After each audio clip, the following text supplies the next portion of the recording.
All right.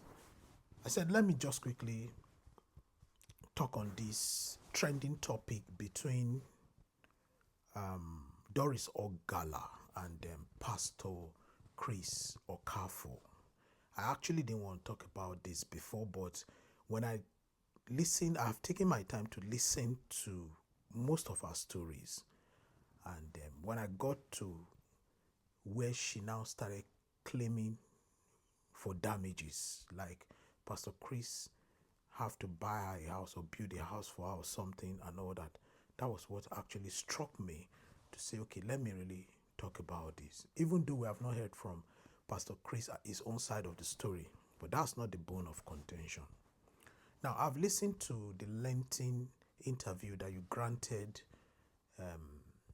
Parara, and I could hear clearly that, you see, while you were in your husband's house, you were sending some videos or pictures to Pastor Chris Okafo, and that means while you were still in your husband's house, you were seeing Pastor Chris Okafo. If you know you didn't love your husband in the first place, why did you get married to him? Number one.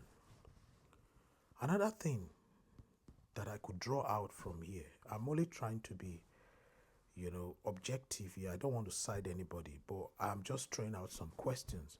Another thing I see here is your husband was legally married to you. I don't know the relationship between you guys, but you said it in your video that Pastor Chris Okafo was the one that told you to leave your husband, and you left your husband for Pastor Chris Okafo. Now, your husband obviously was broken, had a broken heart because you left him. So now, has your husband claimed for damage or for damages? Did he sue you to court? All right? You see, you can't eat your cake and have it. That is just the truth. I listened to another testament from one of your husband's brother, who also gave his own story, how you left your husband for the Pastor Chris Okafo. Now, what I want to draw out here is that a lot of you out there, you so much put this man of God in a high esteem to an extent that you are beginning to almost worshiping, or if not worshiping, this man of God.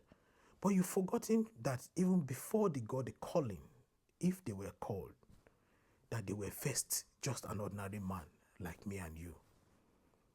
So that means what turns an ordinary man on can turn this man of God on. So you're sending him those pictures or those videos can also make him to be aroused like a normal man.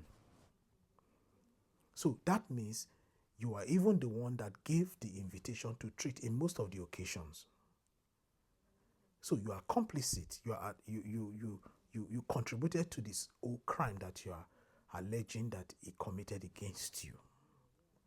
So I could hear you that was saying that you were going to buy yourself, you are depressed, you are this, that you was crying. Suddenly you became bold. Now you are beginning to say your lawyers are writing, you know your demands, you know a lot of things. Come on. Come on. If the law is to take its course, I don't know if there's any law in Nigeria that says if a man promises a woman marriage, he must marry the person. I don't know. I don't think there is any. But if there is any, they have to weigh it from both ends. The husband that you are legally married to, that you left for this man, did you do the proper divorce documentation? These are the things you should look at. But all I just want to say here is that it's obvious that you are actually a Jezebel to bring down this Pastor Chris Okafo. What's your thoughts in the comment section, guys? Let me see your thoughts and your comments, and I will see you guys in my next video. Peace and love.